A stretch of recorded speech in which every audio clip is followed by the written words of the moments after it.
Today, I will show you an adventure, sci-fi thriller film from 2020, titled Voyagers. Spoilers ahead. Watch out and take care. The Earth is dying. Scientists look for a new planet able to sustain human life and find it in the year 2063. The planet is seen on screen, while a woman explains that it is a planet humans can colonize. She continues, saying that a scouting mission to the planet should be sent. Since the voyage there will take 86 years, the crew of the mission will reproduce on the ship, making the third generation on board the one to reach the planet. The crew is genetically engineered on Earth by combining the genes of leading scientists. A man is seen talking about the reasoning behind this plan, justifying why the crew will be specifically engineered to man the mission, consisting of children raised and trained solely for its purpose. The next step is assessing when they'll be ready to go. The younger the crew is, the longer the resources can be preserved. But the man Richard is worried that they might not be fully equipped to deal with the complexity of space travel on their own. Later, Richard is seen entering a facility where the child crew is being raised, and he gets into full protective gear. He enters the rooms where they live, and when they see him they all rejoice. Richard monitors where they are in their education, and then tucks Christopher, Selah and Zach into bed. Zach tells him that he's afraid, but Richard comforts him by telling him that he's safe. The next day, Richard is talking to a woman in charge of the mission.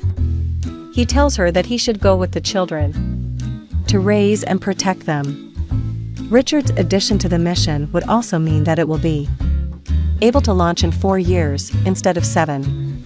Next, the mission launches with Richard on the helm. The shuttle docks with Humanitas, the ship for the mission. They all go inside and find their quarters. Richard takes one last look of Earth. 10 years later, the children are already adults, as they can be seen waking and getting ready to start their days on the ship. The first lesson covers the fertilization for the second generation, which will begin in the 24th year of their lives. The crew goes about their day like robots. They're seen drinking a blue liquid. Christopher and Zach are listening to classical music. Selah walks through the ship and looks out at the space around them. Later, she talks to Richard, saying that the lives of the crew are unimportant. Trying to comfort her, he shows her pictures of his grandparents, telling her that providing for the future is very important. That night, Christopher can't sleep. He listens to the sounds of the ship.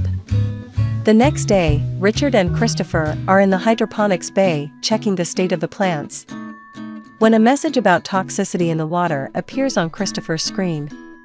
He asks Richard about it, thinking it's some kind of chemical that isn't being processed from their urine.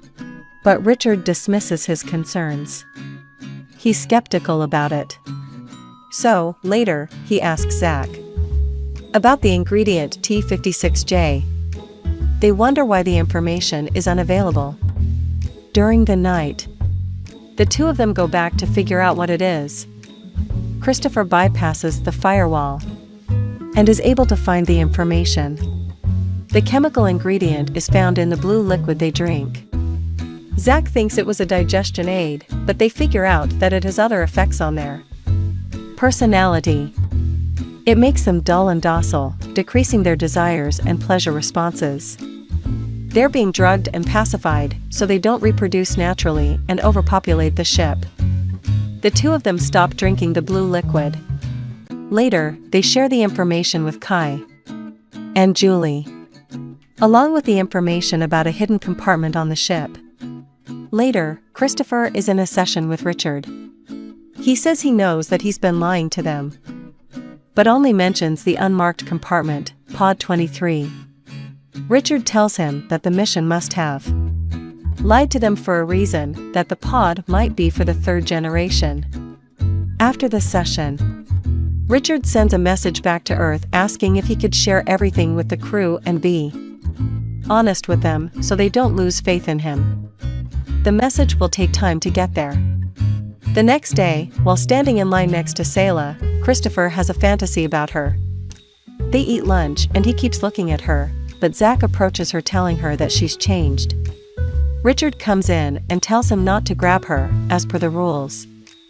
In the gym, Christopher and Zach are seen fighting and taking it a bit too far. The others don't understand what's happening. The two of them start feeling the effects of not taking the drug. They hear the ship noises and go to an observation room where they see one of their fellow crew members. The three of them talk about what it might be, so he tells them that he thinks it might be some kind of alien life form. Selah and Richard are in his office and he shows her dried plants from Earth. Zach and Christopher hear them talking and approach the room. Zach sees Richard touching Selah's shoulder and gets jealous. They lose contact with Earth and Richard informs them that their transmitter needs to be fixed. Zach will come with him while the others continue with their roles. The preparations are underway as Zach sees Selah and approaches her again. She tells him about the suit he'll be wearing and he starts touching her inappropriately. Richard runs in and gets him off of her. He asks Zach what's happening, but he runs away. Looking for him, Richard sees Phoebe on the way and she tells him that he stopped taking the blue. Next, he runs into Christopher and finds out that he stopped taking the drug as well. They argue, but Richard tells him that the drug was implemented to stop precisely the type of behavior witnessed in Zach. He asks Christopher to help him fix the transmitter, so that when it's online, he'll back him up when he voices his objections to mission control. All of the other crew members are on their positions in the ship, while prepped for the spacewalk is underway.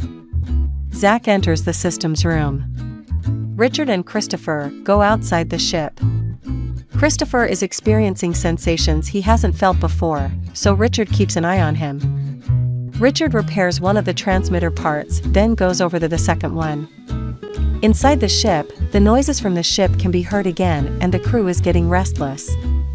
They check to see if anything else is outside and suddenly something appears on the screen next to Richard and Christopher.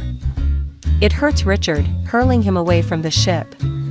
The ship has some kind of malfunction as well. No one knows what has happened. There is a fire in the systems room. Christopher brings Richard inside and they take him to medical. All kinds of errors appear on the ship, from navigation to communication. The medical team and Selah are trying to resuscitate Richard, but it doesn't work. Selah is the chief medical officer and pronounces him dead. Later, the crew has a meeting where they speak about what has happened. They mention the creaking sound. One of the crew members says he saw something on the monitor when it happened that looked like a force jumping into Richard, like it was something alien. Phoebe starts crying. Christopher comforts them, saying that if they keep it together, they'll be all right. The systems reboot and the crew is checking the surveillance archive, but all of the footage has been deleted by the fire in the systems room. They need to choose a new chief officer. Zach says that he should be chief, but the others say that they need an election. All of them vote and place Christopher as chief officer. Zach is jealous, but congratulates him regardless. First order of business is repairing the damage in the transmitter. He gets the entire crew working on the other repairs on the ship caused by the fire. The surveillance system is the last thing on the repair list, so they can see what happened to Richard. They hope the drives are intact. Selah goes to his office and looks through his pictures and videos when Christopher arrives at the door. She tells him that she is supposed to destroy his personal archive, even though she doesn't want to do it. She shows him Richard's photographs and they talk about the importance of parents. He asks why Richard told her about his life, thinking that they might have been more than friends, but she explains that he was just feeling alone. They look through his video diary, where he explains how much he believes in the mission and talks about how much he cares for them.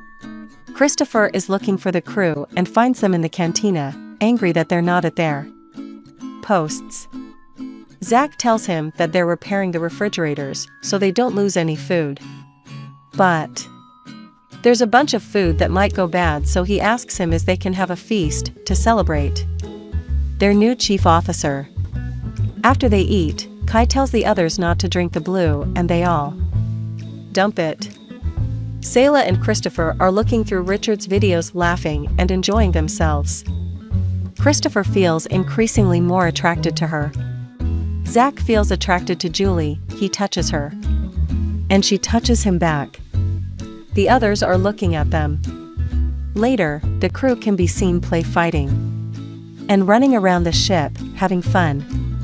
They all look through Richard's personal archive. Sayla finds them in his quarters and tells them to leave, but they don't want to. Zach is the last to leave, telling Sayla that Richard isn't there anymore to protect her. She goes back to the med bay and grabs a scalpel. Christopher is following Zach, worried he might do something to Sayla when he finds out that she's in the med bay and goes there before Zach can. Zach arrives and Christopher pretends that the two of them are making love, so he leaves. Sayla threatens him with the scalpel, not understanding his intentions. But when he says he's there to help her, she says he should help the rest of the crew, because they're getting out of control.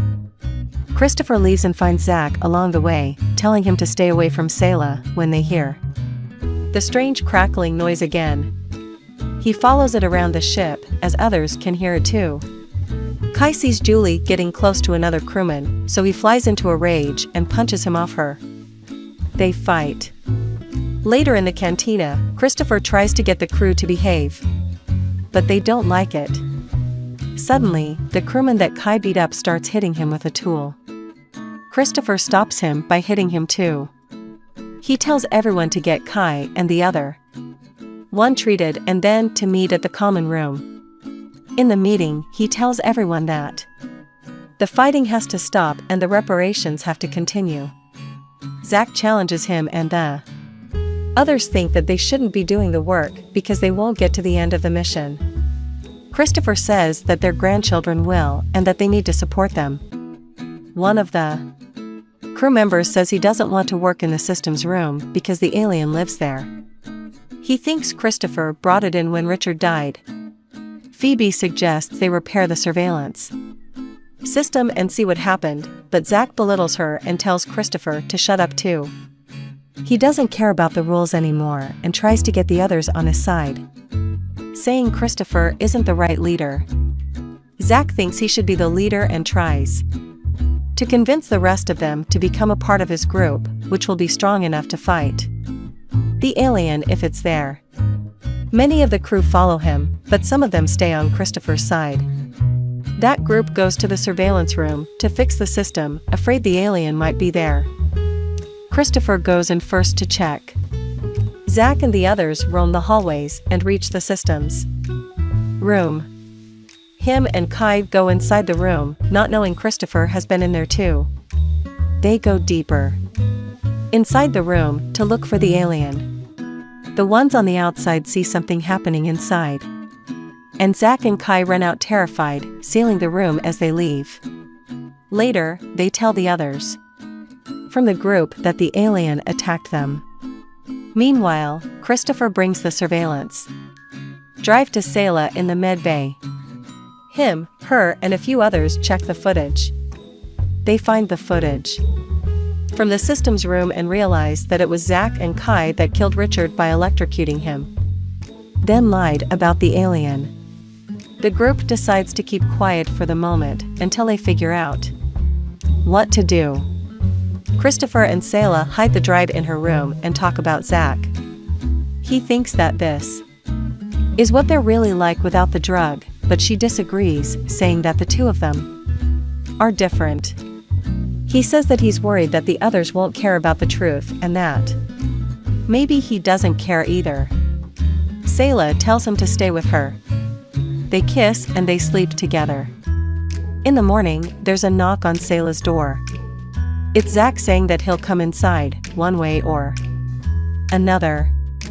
When she and Christopher open the door, Zach and Kai invite them to another celebration in the cantina. Christopher's group arrives, while the others are already eating. Zach invites them to get some food. When they sit down, he stands up and proclaims himself the new chief officer. Suddenly, Christopher stands up goes to a monitor and plays the footage from the incident.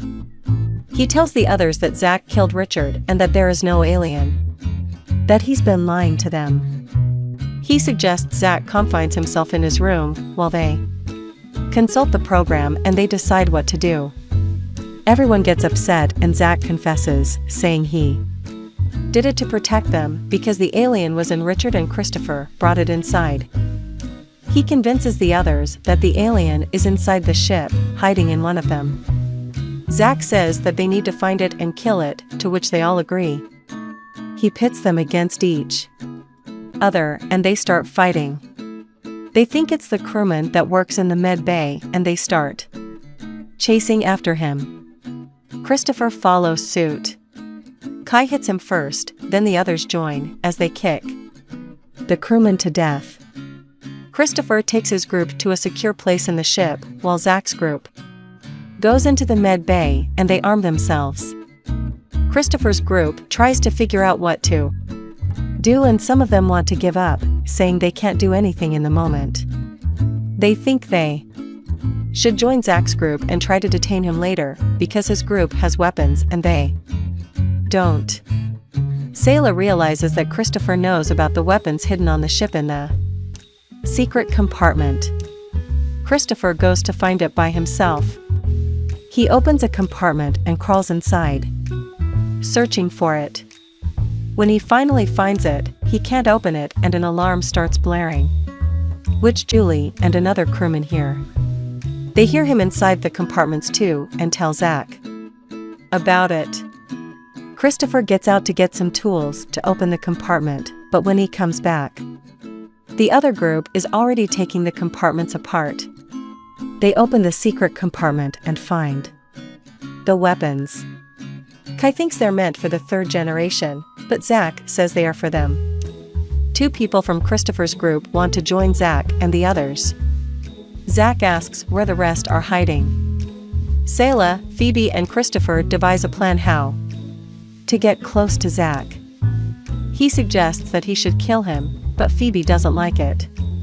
Sayla watches them on the monitor and sees that they're moving, coming after them. They cut their power and arrive at the room. Sayla tells her group not to resist as the others storm the room and grab them. Sayla stops them as they are dragging Christopher away and asks to talk privately to Zach. She says she wants to be with him and join his group as she walks up to him. But he rejects her, laughing at her, when Phoebe appears asking if they've all gone crazy. She says they can decide not to act the way they have. But they all tell her to shut up. Suddenly Kai kills her to the shock of everyone, including Zach. But he turns it around and goes after Christopher. He and Sayla escape, but the others hunt for them throughout the ship. They hide in a vent, but the others quickly find which one it is. Zach shoots inside, as Julie tells him to be careful because he's destroying their food supply. He sends one of his men after them to see if he got them, but they escape again. Suddenly, someone shoots at them, so they start looking for weapons. Christopher finds a fire extinguisher and as Kai comes inside the med bay, they incapacitate him and accidentally kill him. Zach finds them fast and shoots after them. As they run away, they get into an airlock and Christopher tells Sayla to get into a spacesuit. He covers the window of the airlock. When Zach reaches it, he shoots without hesitation. Suddenly he's sucked inside, because the hatch to the outside has been opened. He grabs Sayla and goes to close the hatch, fighting with her and eventually stabbing her with a knife. Christopher pushes him outside the hatch, but as they fight, ends up sucked out in space himself. Before Zach can close the hatch, Sayla kicks him out of it. She searches for Christopher. waiting for him to come back, and suddenly sees him grabbing onto the ship. The two of them come back inside and tell the others that Zach is gone. They put down their weapons. Sometime later, all of the crew is having lunch in the cantina. Sayla asks Christopher how they can make sure something like that doesn't happen again. They listen to some of Richard's recordings. Again, in which he says that no matter what bad happens on the mission, the ones that prevail are proof that humans are worth saving. The crew votes for a new chief again, and they choose Sayla. She records a diary in which she says that they will vote for everything from that moment on and that they will still not go back to the blue. The crew continues repairing the ship and work together in peace as time goes by. Sayla can be seen pregnant, and the baby is Christopher's. The baby is born. A few years later, it can be seen running on the ship and joining other children. Those children grow up on the ship as the first generation grows old. 86 years since the start of the mission, the Humanitas can be seen floating in space and engaging its drive to land on the planet. The older generations and the younger ones look toward their new home on the alien planet.